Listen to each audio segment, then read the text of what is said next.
Creo que la raíz de su problema era el pecado. Y, para ser honesto, siempre me ha gustado el pecado. Nunca traté de resistirme a él. Aunque creía en Dios, puse el pecado por encima de todo, incluido él. Este patrón se repitió constantemente en mi vida. Preparó la droga, enrolló un billete de $1 y lo esnifó. Poco después sentí un dolor absurdo en la mano, como si alguien hubiera clavado un clavo allí. Fue una sensación extraña, diferente a todo lo que había sentido antes. Sentí como si alguien me hubiera clavado un pincho en la piel. Me pregunté si realmente habría un objeto punzante allí, pero no había nada. El dolor era insoportable, pero pensé, he consumido tanto antes, ¿por qué esto ahora? Solo tenía 20 años, pero llevaba 12 experimentando con sustancias. Nunca había sentido algo así. Al día siguiente fui a trabajar como si nada, todavía con resaca. Necesitaba ir al baño, pero cuando intenté defecar no salió nada. Al principio pensé que era extraño, pero no le presté mucha atención. El segundo día, lo mismo. Al tercero comencé a preocuparme. Al cuarto y quinto día la situación empeoró. La comida se sentía como si estuviera en mi pecho, como si me hubiera tragado una piedra. Me quedé sin aliento nada más levantarme. Estaba enfermo, muy enfermo. Y esta condición duró 11 años sin poder ir al baño con normalidad. Hoy nuestro invitado es Timoteo, quien ha venido a compartir una historia de intenso dolor físico y espiritual. Timoteo, ¿te gustaría contarnos tu testimonio? Nací en California, pero también tengo raíces en Maine. Cuando tenía 3 años, mi padre dejó la infantería de Marina y decidió regresar a su tierra natal. Mi madre era de California y mi padre nunca se adaptó al estado. Extrañaba mucho su casa, pero tenía miedo de decírselo a mi madre. Entonces una noche simplemente se fue. Dejó $300 sobre la mesa y una nota diciendo que iba a Maine, conseguiría un trabajo y luego nos llamaría a mi hermana y a mí. Y eso es lo que pasó. Cuando llegó allí, encontró trabajo. Mi madre, sin embargo, cambió de opinión. Ella quería que mi padre dejara de beber, pero él lo dejó claro, o lo aceptaba tal como era o no. Ella optó por no aceptarlo. Quería llevarnos a mí y a mi hermana, pero terminó llevándonos solo a mí. Entonces, cuando tenía 3 años, me subí solo a un avión y me fui a Maine. No sé mucho sobre psicología o depresión clínica, pero desde muy temprana edad me di cuenta de que mis días tenían un patrón. Cuando desperté supe si iba a ser un buen o mal día solo por la sensación que tenía. Si era un día despejado, como lo llamaba, sabía que todo estaría bien. Si no fuera así, ya me esperaba dificultades. A los 3 o 4 años ya podía distinguir esto. A veces me despertaba y pensaba, hoy no es un día claro, pero mañana podría serlo. Y así siguió, alternando días buenos y malos. Pero con el tiempo los días claros desaparecieron. Todo se volvió oscuro, sin esperanza. Mi padre me llevó a varios lugares y uno de ellos era la casa de un hombre llamado Scott Ramshouse. Allí, Scott encendió fuegos artificiales y organizó juegos de cartas, póker, 7 cartas y ese tipo de cosas. Vi todo y pensé, si aprendo a jugar bien, puedo ganar dinero. Esta idea se me quedó grabada en la cabeza desde muy temprana edad. A los 13 años comencé a beber. No porque le gustara el alcohol, sino porque quería escapar de la tristeza. Mi padre no sabía cómo tratarme, así que me envió de regreso a California para vivir con mi madre. Cuando tenía 14 años, desarrollé acné severo. Comencé a frotarme la cara con toallitas y productos, con la esperanza de que cuanto más los usara, más clara se volvería mi piel. El resultado fue todo lo contrario, mi piel se puso roja, hinchada y llena de granos. Cuando iba a la escuela, la gente me preguntaba si me había lavado la cara. Le dije que sí, pero ese no era el problema, era el acné. Empecé a faltar a clases porque me daba vergüenza que se burlaran de mí. Mi madre interpretó esto como rebelión, pensando que yo faltaba a la escuela a propósito. De hecho, simplemente no quería enfrentar las miradas y los comentarios. También comencé a fumar marihuana, no porque me gustara, sino porque aliviaba algo de mi ansiedad, aunque también me volvía paranoica. Mi madre, harta de la situación, decidió que si no iba a la escuela no podía quedarme en casa. Como vivíamos en una base militar por culpa de mi padrastro, ella siempre llamaba a la policía cuando yo estaba ausente, pero eso nunca ayudaba. Entonces, empezó a cerrar la puerta con llave cuando se fue a trabajar como asistente dental. Ella dijo que podía quedarme afuera todo el día, pero que solo podría regresar cuando ella llegara. Tenía una litera con una cama plegable debajo. Lo que hice fue sacar esta cama auxiliar y esconderme debajo de la litera. Luego la empujaba hacia atrás para que mi madre no se diera cuenta de que estaba en casa.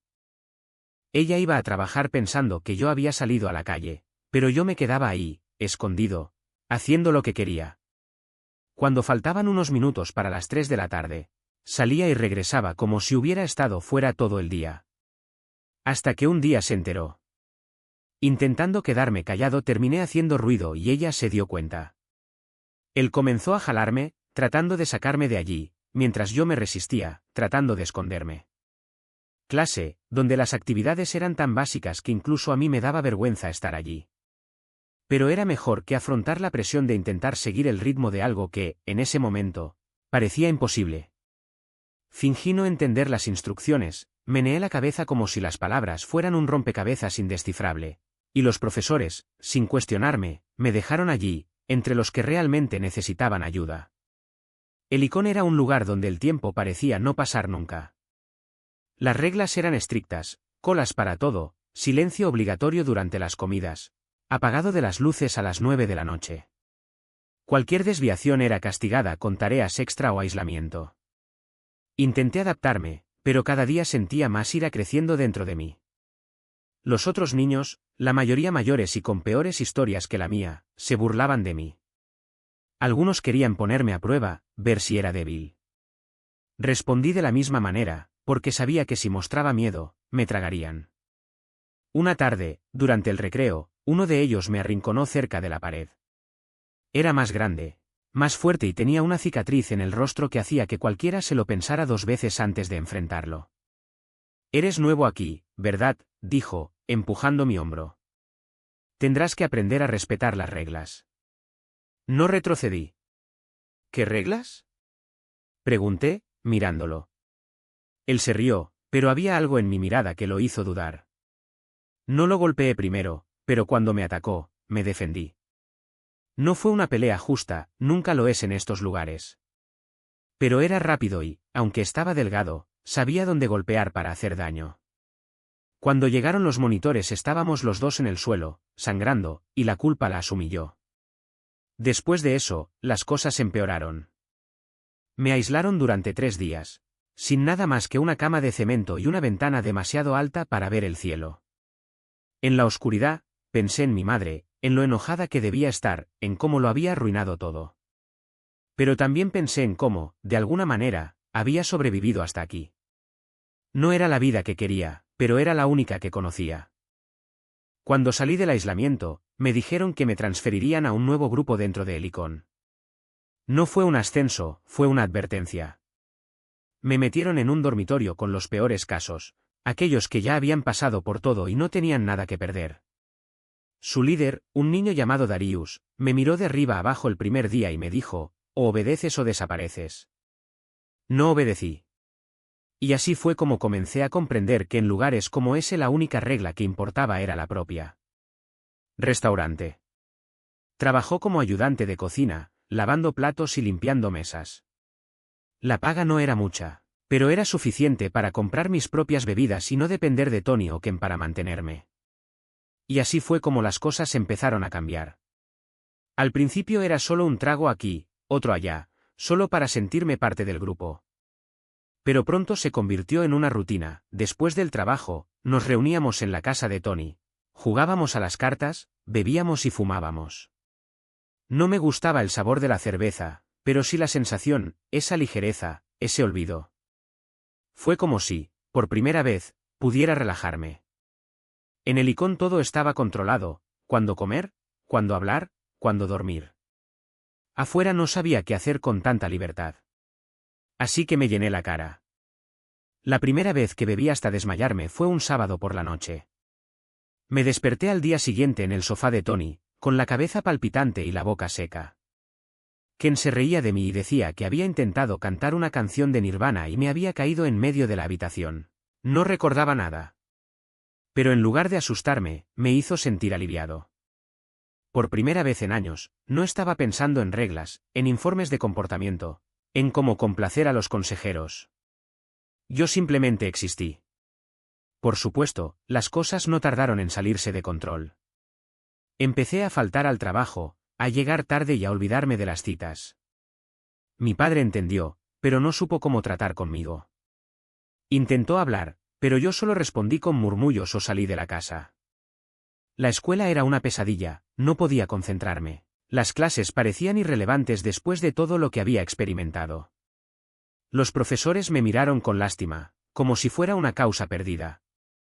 Y, en cierto modo, lo era. Una noche, después de beber más de lo debido, decidí que quería conducir. Ken intentó detenerme, pero insistí. Agarré las llaves del auto de Tony y salí a trompicones.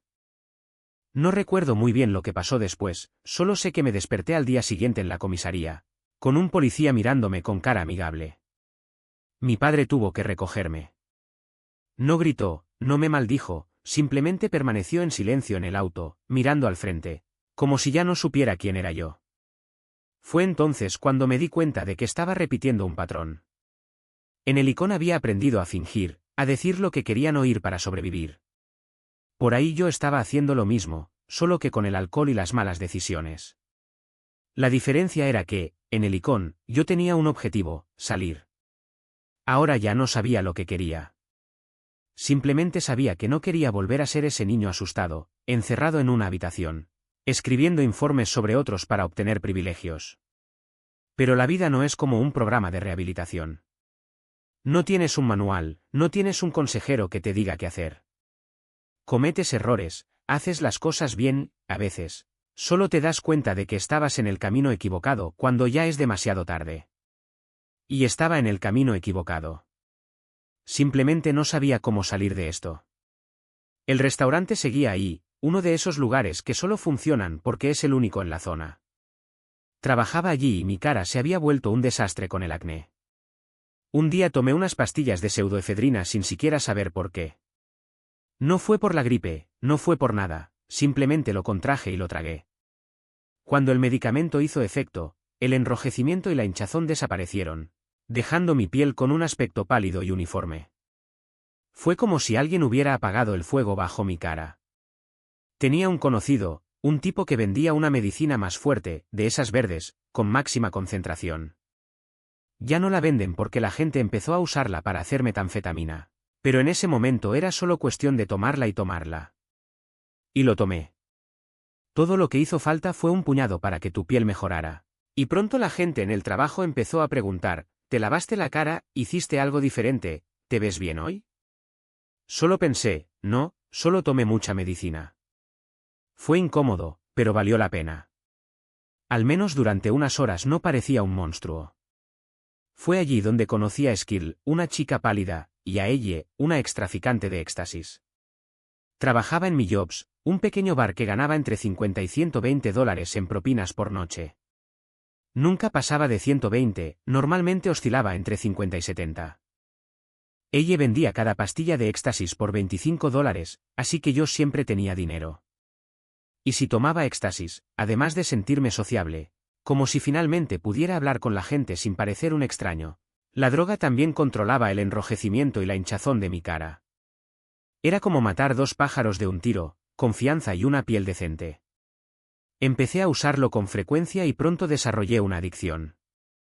En ese momento vivía solo en un apartamento de 2 habitaciones en el centro de la ciudad.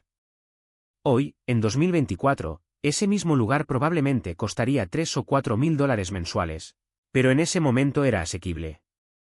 Había comprado mi primer coche, un viejo Ford Tempo, y una noche, después de una fiesta, lo estrellé contra un árbol. Me arrestaron durante 2 semanas, no recuerdo casi nada. Solo la conmoción cerebral al golpearme la cara con el volante. Perdí mi auto. Me suspendieron la licencia y todavía tenía una multa por conducir en estado de ebriedad en mi expediente. Aún así, compré otro Ford Tempo, el que tenía los frenos casi muertos. No tenía dinero para arreglarlo porque lo gastaba todo en drogas, Así que aprendí a conducir solo con los frenos traseros, que todavía funcionaban un poco. Los delanteros, que son los que realmente detienen el coche, quedaron inservibles. Mantuve distancia de otros vehículos, calculando el espacio para frenar lentamente, pero era un riesgo constante. Una noche, mientras conducía bajo los efectos del alcohol, no estaba prestando atención y casi golpeo el auto de adelante. Me desvié hacia el otro carril, pero había una minivan que venía en dirección contraria. No fue rápido, unos 50 km/h, pero fue suficiente. Chocamos de frente. Ninguno de los dos resultó herido, pero el tanque de gasolina de mi auto estalló y el combustible comenzó a gotear, formando un enorme charco debajo de la minivan. El ángulo del choque hizo que el líquido se esparciera como un río debajo de su vehículo. Pensé, si se prende alguna chispa, este tipo arderá en llamas. Llamé a su ventana, insistiendo, tienes que salir de allí ahora. Hay gasolina debajo de tu auto. Él no quería moverse, probablemente pensando que estaba herido, pero yo sabía que no lo estaba. Al final se fue. Llegó la policía, vio que me suspendían la licencia, y aunque soplé 0,06 en el alcoholímetro, por debajo del límite legal de 0,08 para adultos, como tenía menos de 21 años, cualquier rastro de alcohol ya era un delito. Segunda multa por conducir en estado de ebriedad. Regresé a la cárcel. Cuando me fui, había un caso legal en marcha. El primer DUI aún no había sido juzgado y ahora tenía un segundo. A los 19 años era un adicto, sin perspectivas, a punto de ir a prisión. Estaba aterrorizado. Fue entonces cuando apareció un chico que nunca antes había visto.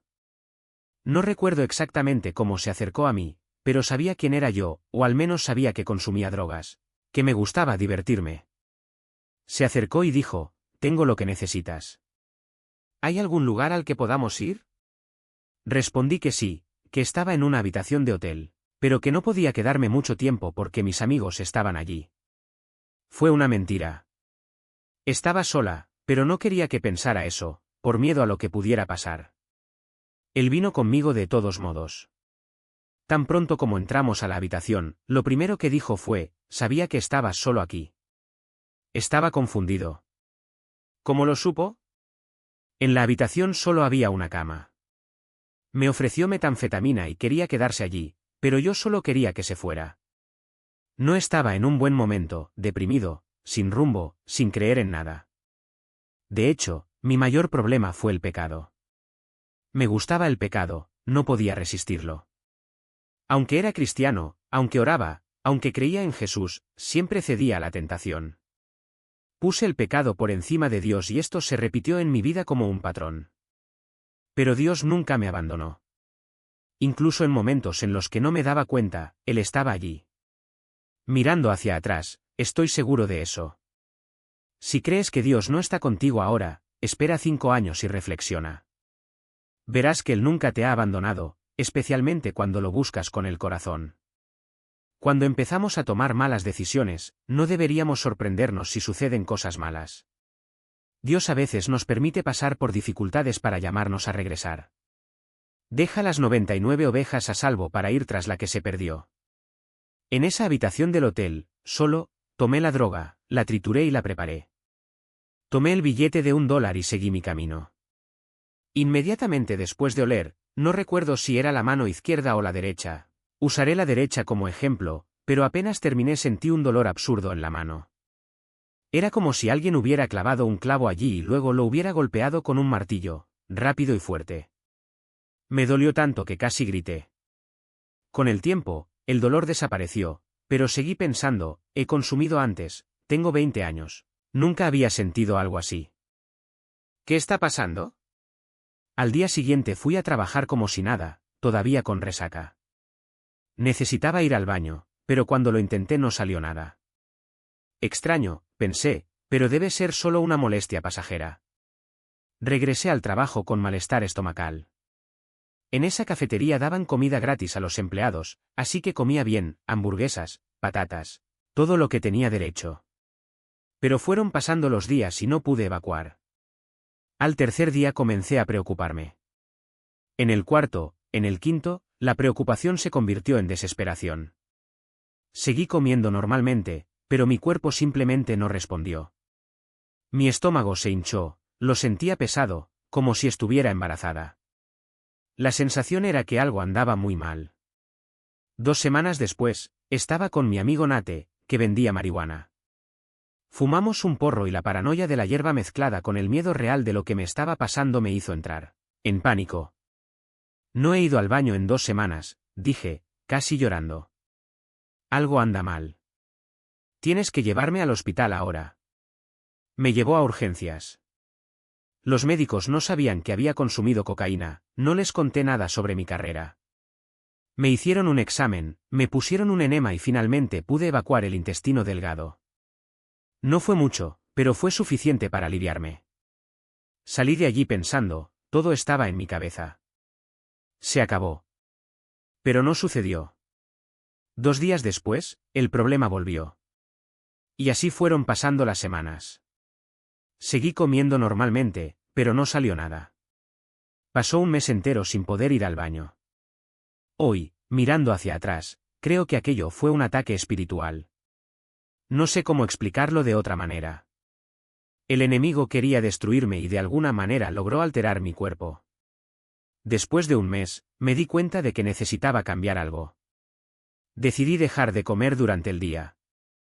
Cuando desperté me sentí bien, pero tan pronto como comí, mi cuerpo colapsó. Me daba calor, empezaba a sudar, como si tuviera fiebre. La comida se acumulaba en mi estómago, pesaba sobre mi espalda y apenas podía moverme. Así que comencé a comer solo por la noche, antes de irme a dormir. Por la mañana bebía jugo, café, intentaba hidratarme. Pude orinar, pero mis intestinos quedaron bloqueados. Pasaron los meses y la situación no hizo más que empeorar. Al principio, fue aterrador no saber lo que estaba pasando. Después de 6 meses, ya no creía que alguien pudiera vivir tanto tiempo sin defecar, pero lo hice. A veces salía un poco de mucosidad, pero nunca una evacuación real. Mi vida empezó a girar en torno a esa enfermedad. Perdí el sentido del humor, mi mente siempre estaba enfocada en lo mal que me sentía. Era como si me hubiera convertido en un enfermo crónico, como un paciente con cáncer. Eso dictaba todo, mi trabajo, mis relaciones, incluso mi estado de ánimo. Pero yo todavía era un atleta. Jugó baloncesto y levantó pesas en el Palm Desert Athletic Club. El ejercicio ayudó porque aceleró mi metabolismo e hizo que mi cuerpo procesara al menos parte de la comida que no salía. Hoy sé que no era la solución adecuada, pero en ese momento era la que tenía. Empecé a dedicarme más al culturismo, pensando que si hacía mucho ejercicio mi cuerpo quemaría todo eso y el problema desaparecería. Pero mi cuerpo reaccionó de una manera extraña. Cuando sudaba, no era sudor normal. Fue como si mi cuerpo expulsara un polvo blanco. Después de jugar baloncesto o hacer ejercicio, me limpiaba la cara con la mano y se despegaba una fina capa, como talco. Sabía que eran las toxinas acumulándose y tratando de salir de alguna manera. Así vivía yo, por la mañana, casi muerto de cansancio, por las noches comía pollo empanizado o fideos instantáneos, como una serpiente que se traga entera a su presa y pasa días digerirla. Necesitaba dormir para que la comida bajara, y aún así, fue una lucha. Todos los días era lo mismo. Si comía algo, aunque fuera un poco, me daban dolores de cabeza insoportables. Migrañas constantes, hinchazón, malestar. Mi estómago era enorme, duro como una piedra. Era una sensación horrible y no sabía qué más hacer. Que vivía así, la vida se limitaba a dosis cada vez mayores. Los medicamentos que tomaba ya no eran un paliativo, sino una necesidad matemática, como si cada pastilla fuera un número que debía sumarse para equilibrar una ecuación imposible. Si tomaba esas benzodiazepinas, las náuseas se anestesiarían y el malestar, por insoportable que fuera, se volvería tolerable. Cuando me asfixiaba el sentimiento de que iba a morir, me adormecían hasta el miedo a la muerte. Y, sin embargo, seguí siendo cristiano. Todavía creía en Jesús, todavía oraba como si Dios pudiera intervenir de alguna manera.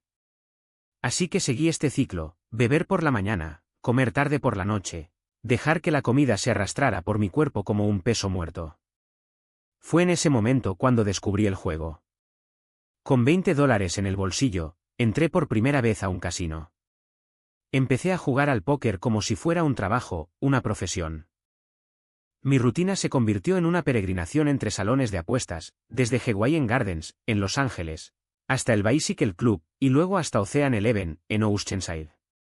De los 21 a los 27 años, esa fue mi vida, una ruleta interminable, apuesta tras apuesta, mientras mi cuerpo seguía deteriorándose. Y lo peor, el problema que nunca me abandonó, el que me seguía como una sombra, era la imposibilidad de ir al baño. Había días, en cumpleaños, en Navidad, en los que oraba y rogaba, Dios, por favor, déjame defecar. Solo hoy. Solo una vez. Vi gente paseando a sus perros y el animal se detenía y hacía sus necesidades allí mismo, en la acera, y sentí una envidia enfermiza. El cachorro puede y yo no. Así viví, atrapada en una prisión interna, tratando de convencerme de que, de alguna manera, esto desaparecería. Hice ejercicio, cambié mi dieta, probé de todo. Hoy, mirando hacia atrás, sé que solo Dios podría haberme mantenido con vida. Nadie puede aguantar tanto tiempo con los intestinos paralizados y sobrevivir. Pero viví con la certeza de que iba a morir. En cualquier momento mi estómago iba a explotar, las toxinas se esparcirían por mi cuerpo, llegarían a mi cerebro y me matarían. Esa era la sensación, que cada día podía ser el último. Y, en cierto modo, eso ya lo había aceptado. Hasta que un día, después de años de esta rutina, acabé en Maine. El estilo de vida era diferente al de California, al igual que los precios de las drogas. No entraré en detalles, pero terminé probando heroína, mezclada con no sé qué. En ese momento simplemente la esnifé. Alquilé un apartamento con mi novia y un amigo, Jai. Un día me dijo, ¿por qué solo hueles? Eso es desperdicio. Necesitas inyectarte. Me negué de inmediato. No voy a clavarme una aguja. Pero con el tiempo ganaron la curiosidad y la presión. Está bien, Jai.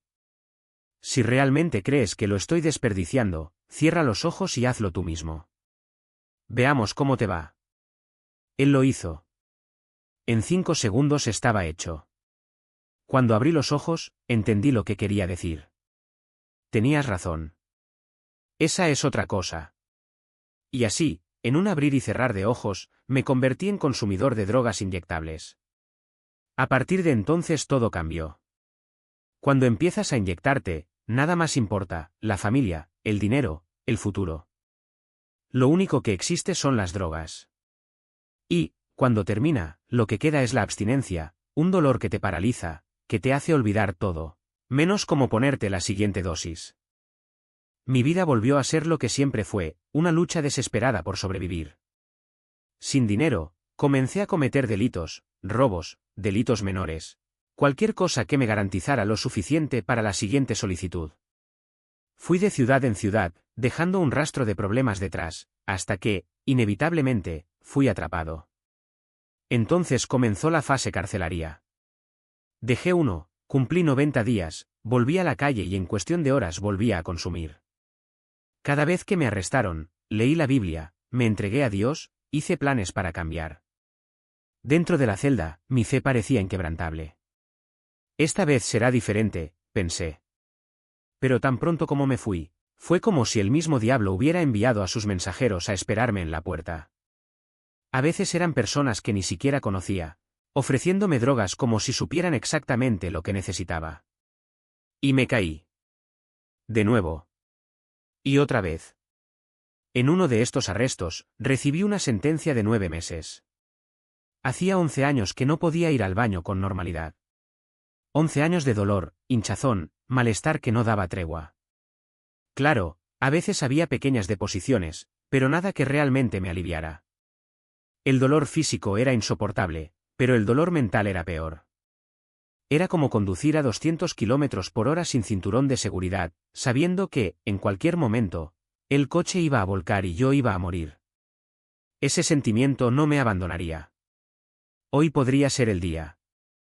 Hoy mi estómago va a explotar. Dentro de la prisión, sentí que mi cuerpo se daba por vencido. Afuera pude disfrazarlo, controlarlo de alguna manera. Pero en prisión, sin acceso a las drogas, sin rutina, sin escapatoria, el dolor era crudo, visceral. Sabía que no lo lograría. Esa noche, en la celda número 212, oré como nunca antes lo había hecho. Mi fe siempre ha sido fuerte, siempre creí que Dios tenía un plan para mí. Pero esa noche algo fue diferente. Le dije, Dios, ya no puedo hacerlo. No puedo controlar esto. Si muero, que así sea. Solo quiero ir al cielo.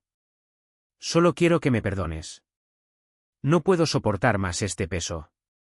Fue como si quitara las manos del volante y dejara que Jesús tomara el control.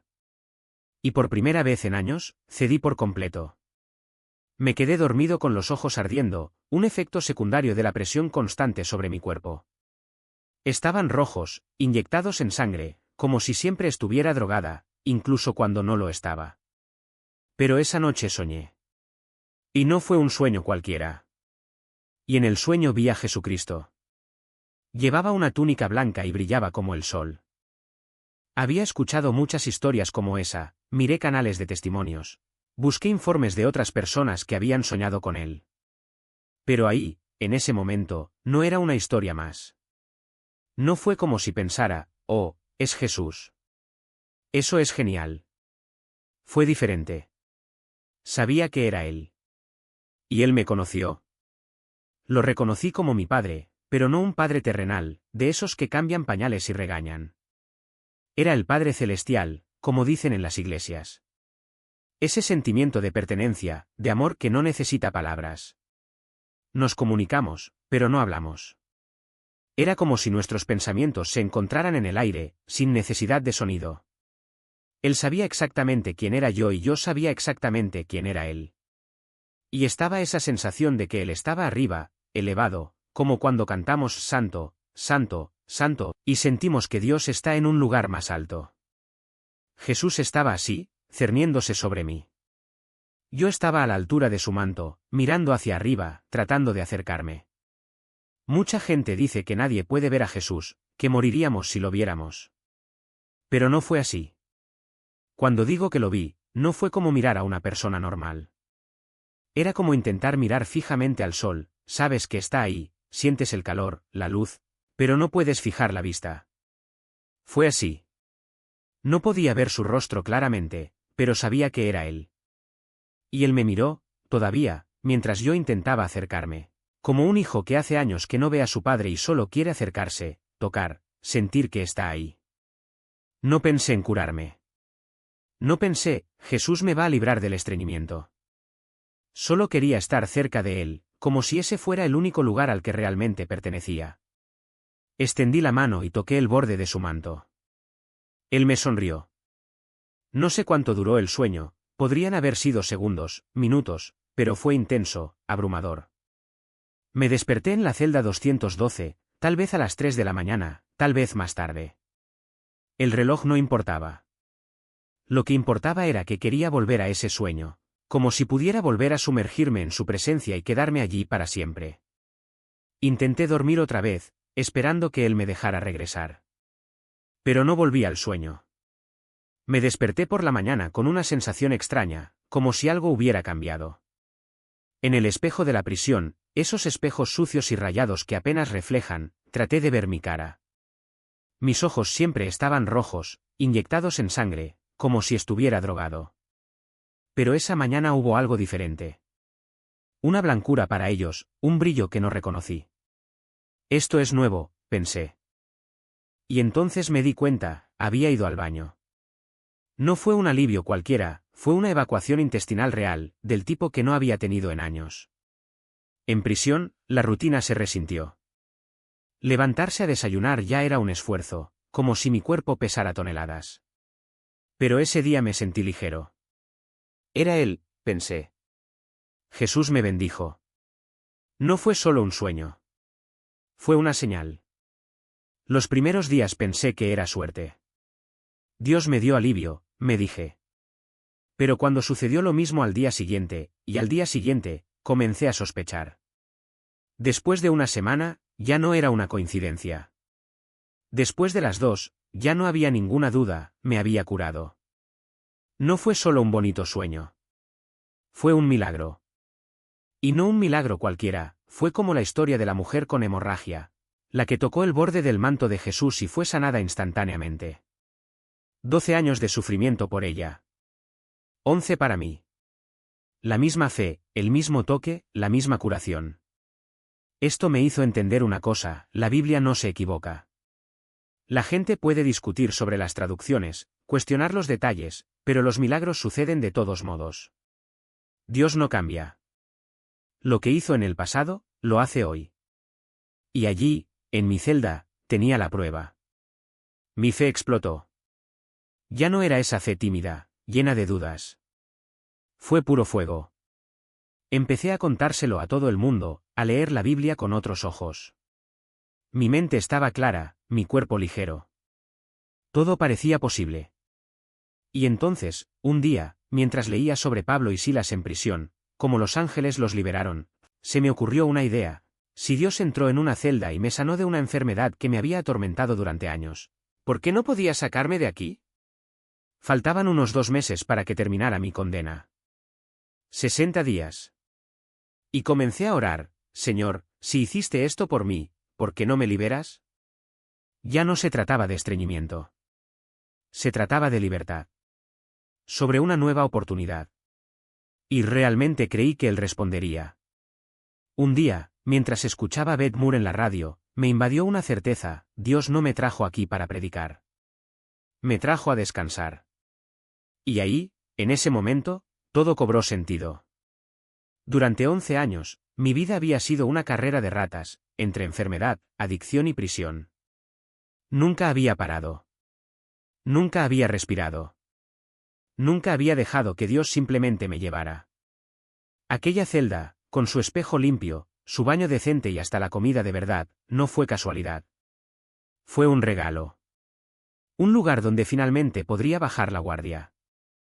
Donde pudiera escuchar la voz de Dios sin el ruido del pasado. Donde podría agradecer, en lugar de preguntar. Y eso es exactamente lo que hice. Durante los siguientes 30 días no evangelicé a nadie. No busqué a quienes necesitaban escuchar mi historia. Solo descansé. Escuché música cristiana, leí la Biblia, dormí sin miedo. Era como si Dios me hubiera puesto en una habitación de hotel, no en una prisión. Pero lo más increíble fue darme cuenta de que, incluso allí, Él tenía el control. No necesitaba encontrar una manera. No necesitaba manipular el sistema. No necesitaba convencer a nadie. Dios simplemente abrió las puertas o, en mi caso, las movió.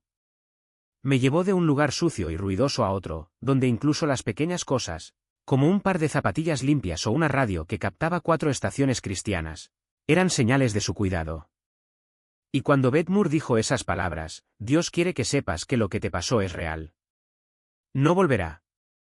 Estás sanada permanentemente, fue como si me estuviera hablando directamente a mí. Como si supiera que en el fondo todavía tenía dudas. Que parte de mí todavía esperaba despertar y descubrir que todo había sido un sueño. Pero no fue así. Fue real. Y ese mensaje, que llegó en el momento exacto, fue la confirmación de que ya no necesitaba luchar. Solo necesitaba confiar. El último día, cuando los guardias vinieron a recogerme, no estaba ansioso. No estaba planeando lo que haría a continuación. Simplemente sonreí y dije: gracias, Señor. Porque, por primera vez en mucho tiempo, no intentaba conducir. Yo estaba en el asiento del pasajero, dejando que Jesús tomara el volante. Y, como siempre, sabía exactamente hacia dónde íbamos. Porque Él no es una máquina de tomar órdenes. Él es el Padre que sabe exactamente lo que necesitas, incluso antes de que lo pidas. ¿Y sabes qué más? Cuando pones las manos en el volante, es cuando las cosas empiezan a ir mal. Porque en el fondo sabes que no estás destinado a conducir. Fue hecho para confiar.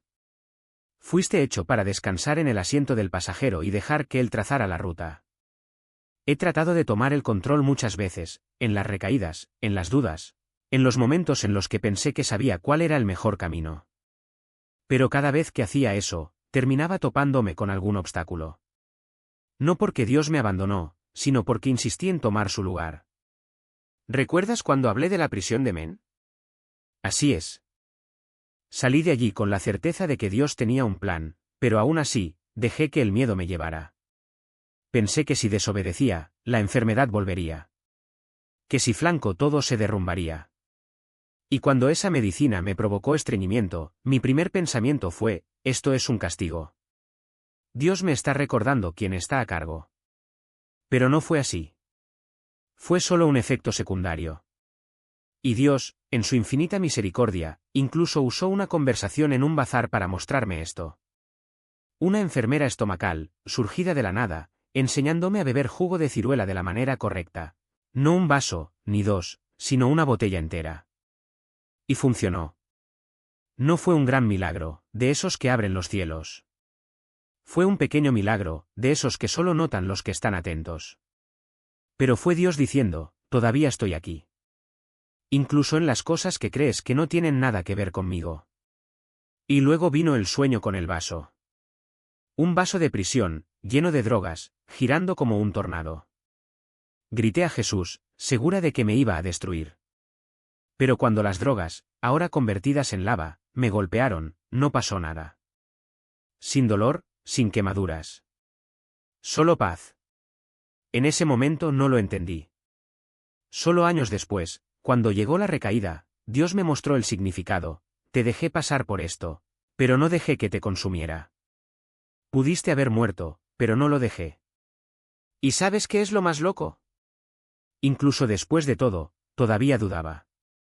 Todavía pensaba que si tropezaba, Dios me abandonaría. Pero Él nunca me abandonó. No cuando estaba en el fondo, no cuando pensé que había vuelto a equivocarme. Hoy, mirando hacia atrás, veo que cada etapa fue una lección. Men fue el lugar donde aprendí que Dios me hizo libre, pero también donde entendí que la libertad no es la ausencia de tentaciones, es su presencia en medio de ellas. California fue un nuevo comienzo, el lugar donde encontré a mi madre, mi prometida, mi negocio, mi iglesia. Pero, sobre todo, fue donde aprendí que la santificación no es perfección. Es un proceso. Es despertarse cada día y elegir, una vez más, entregar el volante. ¿Y sabes qué más? Dios no necesita que seas perfecto para usarte. Él solo necesita que estés dispuesto. No espera que tengas todas las respuestas. Él solo quiere que confíes. Porque al final del día, la historia no se trata de lo que hiciste o no hiciste. Se trata de lo que Él ya ha hecho, y continúa haciendo, en tu vida. Si estás luchando contra una enfermedad, con una adicción, con la soledad, con la duda, recuerda, no estás solo. Dios no te eligió porque eras fuerte. Él te eligió porque eres suyo. Y Él no renuncia a lo que es suyo. Ni siquiera cuando te rindes. Entonces, respira profundamente. Suelte el volante. Y déjalo dirigir. Porque, al final del camino, no importa cuántas vueltas diste ni cuántas veces te saliste del camino. Lo que importa es que Él nunca quitó sus ojos de ti. Y Él sabe exactamente a dónde te lleva. Pensando que si algo bueno no está pasando, Dios no está presente. Esto no podría estar más lejos de la verdad. La fe no es un atajo para obtener resultados inmediatos, es la certeza de que, incluso cuando no vemos el camino, Él está ahí, sosteniendo el mapa. Y sin Él no pasa nada, absolutamente nada bueno. Porque la fe no es un sentimiento, confiar es una elección diaria, incluso cuando las respuestas toman tiempo. Entonces, fomente esa confianza. Abra Word, aunque sea por un minuto. No es necesario que sea un estudio profundo, a veces, todo lo que se necesita es una frase que resuena en tu corazón a lo largo del día. Escuche la Biblia mientras conduce, mientras lava los platos, mientras espera en la fila. Deja que su verdad llene los espacios vacíos antes de que el mundo los llene de ruido. Porque el enemigo no teme tus opiniones, tus debates ni tus horas perdidas en distracciones. Lo que más odia es tu oración. Es allí, en el silencio de un corazón que se dirige a Dios, donde se ganan las batallas espirituales. Y no te equivoques, hay fuerzas que intentan arrastrarte a todas partes menos hacia Él. Pero no es necesario ser perfecto ni tener todas las respuestas. Solo sé fiel en lo poco. Ayuda a una persona. Solo uno. ¿Qué pasa si esa persona ayuda a otra? ¿Qué pasa si esta cadena de bondad se extiende sin que tú lo sepas? No necesitas salvar al mundo entero, simplemente sé la luz donde estés. Las mayores revoluciones comienzan en el silencio, en lugares que nadie ve, una conversación honesta, un abrazo en el momento justo, una palabra de aliento cuando alguien ya se ha rendido. Las cosas que más transformaron mi vida no fueron los nombres famosos, sino los rostros familiares, los de mi comunidad, los de mi iglesia local. Personas que no tenían millones de seguidores, pero que tenían el amor suficiente para cambiar una historia. Y así actúa Dios, no por espectáculo, sino por coherencia. No por la multitud, sino por el corazón dispuesto. Entonces, cuando surja la duda, recuerde, Jesús no eligió 12 hombres perfectos. Escogió a 12 hombres comunes y mira lo que hizo con ellos. No se trata de a cuántas personas llegas, sino de cuántas vidas tocas cuando dejas que Cristo viva en ti. Porque al final lo que queda no son los números, sino las historias. Las vidas que se transformaron porque alguien decidió ser instrumento, aún sin saber el tamaño del impacto. Por eso, mi petición de hoy es sencilla, dejar el yo a un lado. Deja de preocuparte por lo que no eres, lo que no has hecho, lo que piensan los demás. Deja que Jesús te llene, hasta desbordarte. Porque solo quien está lleno puede llenar a los demás. Solo aquellos que han sido encontrados pueden ayudar a encontrarlo. Y cuando te olvidas de ti mismo, descubres que el propósito de Dios para ti siempre fue mayor de lo que imaginabas. Discipular a alguien. Invierte en alguien. Y confía en que, en su tiempo, hasta el más mínimo gesto se convertirá en semilla de algo eterno. Porque el reino no se mide en gustos, sino en vidas. Y cada vida importa. Cada persona. Incluyendo el tuyo.